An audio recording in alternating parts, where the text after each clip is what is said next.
अस्सलाम वालेकुम प्यारे बच्चों, कैसे हैं आप सब। उम्मीद है खैरियत से होंगे। कुछ बच्चों को तो पढ़ाई मुश्किल लगती है, लेकिन कुछ बच्चों को पढ़ना तो आता है लेकिन उन्हें लिखना मुश्किल लगता है।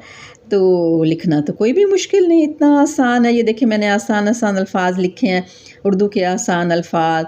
और ये दो हरफी अल्फाज हैं, बहुत आसान है। बा, बा, चा, दा, सा, का, गा, ता, ये सारे अल्फाज आपको आते हैं। जब इनको हम मिलाएंगे तो नए अल्फाज बनेंगे।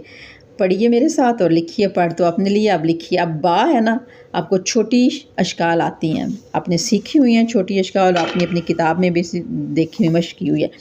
बा है ना, तो बा को बा के साथ मिलाएंगे तो नया लफ्ज़ क्या बनेगा? बाबा। ये देखें, ये ब, और मैंने पेंसिल इसलिए ली है ताकि आपको ख़ुद पता चले जब आप पेंसिल से लिखते हैं। और साथ अलिफ मिलाना है। ये देखें, वहाँ तक ले गए, यहाँ से आपने शुरू किया, यहाँ तक ले गए। बे अलिफ बा, बे अलिफ बा, क्या लफ्ज़ बना? बाबा। ठीक हो गया। फिर बा लिखना है। अब बा दूसरी दफ़ा लिखेंगे तो और ज़्यादा अच्छा लिखेंगे, वही लफ्ज़ बा है।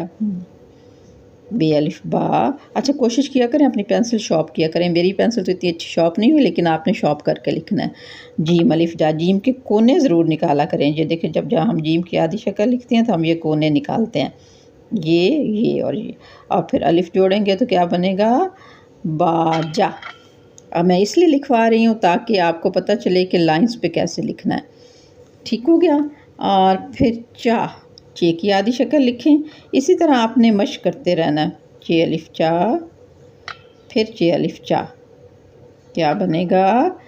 चाचा। ओके, चलो जी। इसी तरह आप दाल अलिफ दा, दाल अलिफ दा तो बहुत आसान है। दाल अलिफ दा, दाल अलिफ दा, दादा।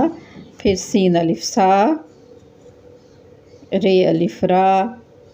देखा, मैंने कहा था मेरी पेंसिल शॉर्प नहीं हुई अच्छी, आपने अच्छी शॉर्प करनी है। सारा, काटा, काफ अलिफ का टूट गई है इसलिए नहीं अच्छा लिख रही। काफ अलिफ का, टे अलिफ टा, काटा।